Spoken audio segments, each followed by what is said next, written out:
ಎಲ್ಲರಿಗೂ ನಮಸ್ಕಾರ.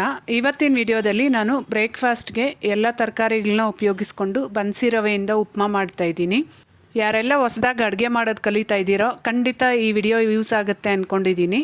ಬನ್ಸಿ ರವೆ ಉಪ್ಮಾ ತುಂಬ ಚೆನ್ನಾಗಿರುತ್ತೆ.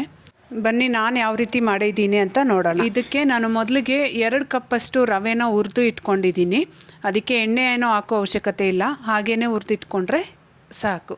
ಈಗ 3ರಿಂದ 4 ಚಮಚ ಎಣ್ಣೆ ಹಾಕ್ಕೊಂಡು ಎಣ್ಣೆ ಬಿಸಿ ಆದಮೇಲೆ ಸ್ವಲ್ಪ ಸಾಸಿವೆ, ಹಾಗೆಯೇ ಖಾರಕ್ಕೆ ತಕ್ಕಂಗೆ 7-8 ಹಸಿಮೆಣಸಿನ್ಕಾಯಿ, 1 ಸ್ಪೂನಷ್ಟು ಕಟ್ ಮಾಡಿರೋಂತಹ ಶುಂಠಿ ಹಾಕ್ಕೋಬೇಕು. ಶುಂಠಿ ಹಾಕೋದ್ರಿಂದ ಉಪ್ಪಿಟ್ಟು ಟೇಸ್ಟು ತುಂಬ ಚೆನ್ನಾಗಿರುತ್ತೆ. ಹಸಿಮೆಣಸಿನ್ಕಾಯಿನ ಫಸ್ಟೇ ಎಣ್ಣೆಯಲ್ಲಿ ಹಾಕಿ ಫ್ರೈ ಮಾಡೋದ್ರಿಂದ ಇದ್ರ ಖಾರ ಎಲ್ಲ ಬಿಟ್ಕೊಂಡು ಉಪ್ಮಾ ಟೇಸ್ಟು ತುಂಬ ಚೆನ್ನಾಗಿ ಬರುತ್ತೆ.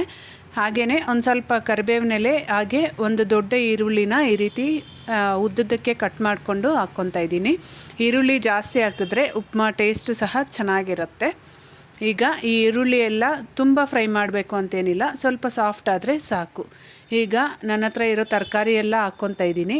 ಇಲ್ಲಿ ತರಕಾರಿ ಇದನ್ನೇ ಹಾಕ್ಬೇಕಂತ ಏನಿಲ್ಲ, ನಿಮ್ಮ ಇಷ್ಟದ ತರಕಾರಿ ಮನೆಯಲ್ಲಿ ಯಾವುದಿದ್ರೆ ಅದನ್ನು ಹಾಕ್ಕೊಂಡು ಮಾಡ್ಕೋಬೋದು.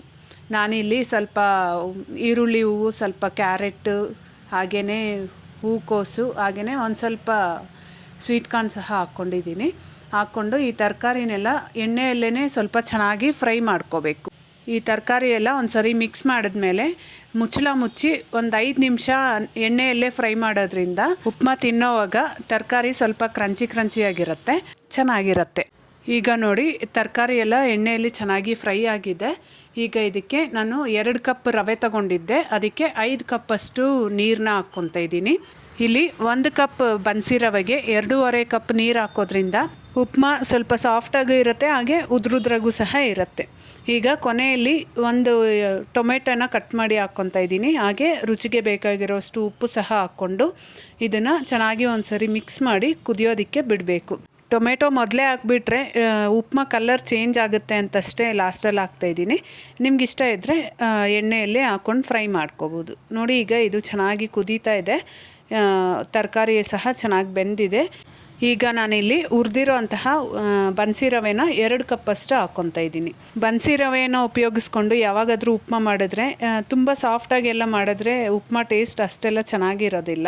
ನಾನು ಹೇಳಿರೋ ಈ ಮೆಷರ್ಮೆಂಟಲ್ಲಿ ಒಂದು ಸರಿ ಮಾಡಿ ತುಂಬ ಚೆನ್ನಾಗಿ ಬರುತ್ತೆ. ಈಗ ಕೊನೆಯಲ್ಲಿ ಒಂದು ಸ್ವಲ್ಪ ಕೊತ್ತಂಬರಿ ಸೊಪ್ಪನ್ನ ಹಾಕಿ ಮುಚ್ಚಳ ಮುಚ್ಚಿ ಒಂದು 2 ನಿಮಿಷ ಸಿಮ್ಮಲ್ಲಿ ಇಟ್ಬಿಟ್ಟು ನಂತರ ಆಫ್ ಮಾಡಿ ಒಂದು 5 ನಿಮಿಷ ಪ್ಲೇಟ್ ತೆಗಿದಿರ ಹಾಗೆ ಬಿಡಬೇಕು. ಚೆನ್ನಾಗಿ ಸೆಟ್ ಆಗುತ್ತೆ. ನೋಡಿ ಎಷ್ಟು ಚೆನ್ನಾಗಿ ಉದ್ರುದ್ರಾಗಿ ಬಂದಿದೆ ಅಂತ. ನಿಜ ಹೇಳ್ಬೇಕಂದ್ರೆ ನಮ್ಮ ಮನೆಯಲ್ಲಿ ಎಲ್ಲರಿಗೂ ಸಣ್ಣ ರವೆಯಲ್ಲಿ ಮಾಡೋ ಅಂತಹ ನೀರು ಉಪ್ಮಾನೇ ಇಷ್ಟ ಆಗುತ್ತೆ. ಬಟ್ ನನಗೆ ಮಾತ್ರ ಈ ರೀತಿ ಉದ್ರುದ್ರಾಗಿರೋವಂಥ ಉಪ್ಮಾ ಅಂದರೆ ತುಂಬ ಇಷ್ಟ.